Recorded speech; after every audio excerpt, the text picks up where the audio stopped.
All right, that's what I've been working on, my friends. In fact, for longer than I want to admit. My name is Dave. I teach people how to play the saxophone, and Take Five has been something I've been studying since the alto sax returned to my life. This Con 6M, if you follow the channel, you know the story. It fell out of the sky. I just have ended up with it at a time when I really kind of needed to get back into alto sax because I had broken my wrist and it didn't heal as well. I suppose it healed just fine, but it healed with this arthritis, osteoarthritis. And I know some of you who are adult learners know about osteoarthritis, okay? Anyway, I couldn't hold the saxophone for 3-hour gigs anymore, and it was just getting to be, the tenor sax is what I was playing, and it got to be too much work, so the alto sax. And this is absolutely beautiful horn. It was a gift, and I'm grateful to have it. So, and that's the horn I started on. I started on a Con Shooting Star alto, so I'm back to alto. But enough about me. Why would I pick this song? I don't particularly like the song. It's not in my rotation of songs to listen to, and I'm not saying that to denigrate Dave Brubeck.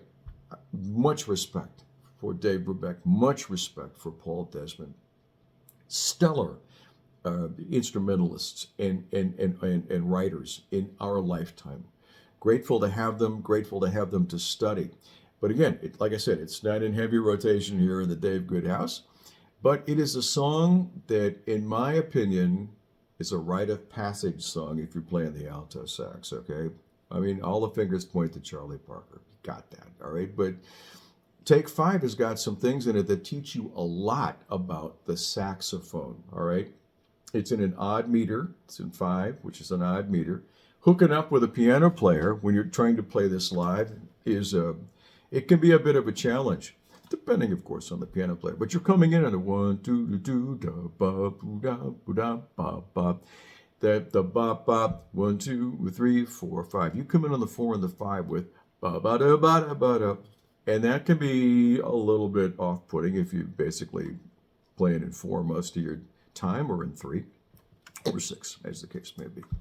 You learn a lot about the saxophone, right? We're not in the easiest of keys here, and I would encourage you to memorize it.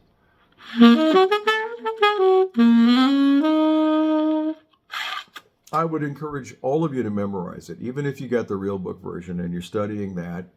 Get off the page as soon as you can. I mean, take the time to put that into the intellectual hopper, get it under your fingers, as they say. All right, it's a cliche, but listen to, just the most important thing is to listen to Paul Desmond. Listen to how he plays that. And y'all gonna dogpile on me here, but I'm gonna call Paul Desmond probably one of the greatest of the alto sax players of our generation.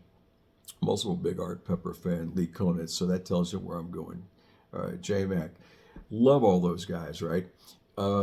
I think that Paul Desmond and Stan Getz are bookends. You get your tenor sax and your alto sax, and if you listen to them with your eyes closed, you're going to hear tremendous similarities in the way they approach tone, the way that they articulate, the way that they select notes, the way that they move through a solo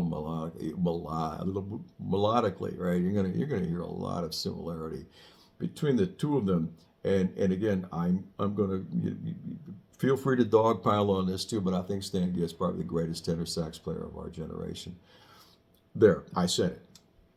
So I've learned a tremendous amount about how to play, about the alto sax, and about articulation. Paul Desmond is sly. Now I'm going to play what I think he does, and it's going to sound like paint by numbers. So be it.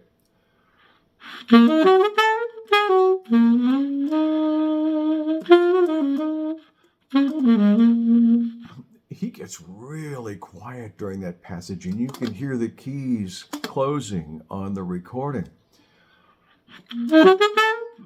That little twist at the top,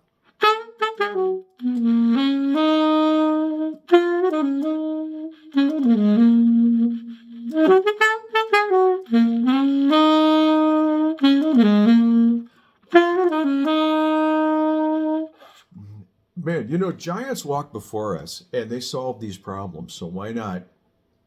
Why not take from them? Why not study how they did it, take from them, and incorporate that into your playing? This stuff will all filter into whatever else it is you play. I mean, you can do it intentionally or unintentionally, but there's no way that you won't get better if you try this stuff out. And if that's your goal, right? All right, now the turnaround.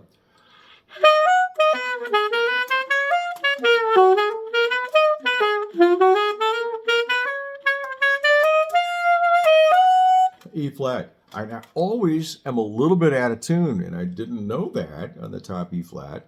Well, you know, you can look at your tuner all day long, but when you play along with a track and you're playing along with Paul Desmond and we record it and you play back and listen to it, you go, I'm out of tune on that note.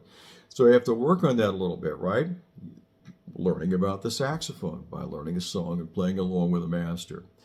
Paul Desmond, you know, the turnaround, this is an ABA song format. In other words, we play the head, then there's the B part, the middle part that I just played now, and then we go back to the A part. The A parts, to me, sound a bit mysterious, a bit perhaps melancholy, but the B part,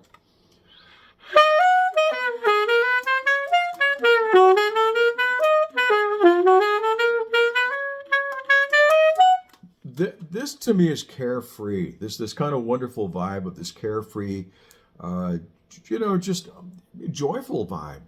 And so that's another part of why we study music, right? Is to learn how to create these colors, these emotional tone colors, right? And I've been working on it. I'm not sure if I sound it nearly as. But Paul Desmond has this just you know incredible, beautiful, smooth, expressive approach to everything, so that you don't hear it coming. I mean, he gets you know he can drop volume, and he can bring it back up again.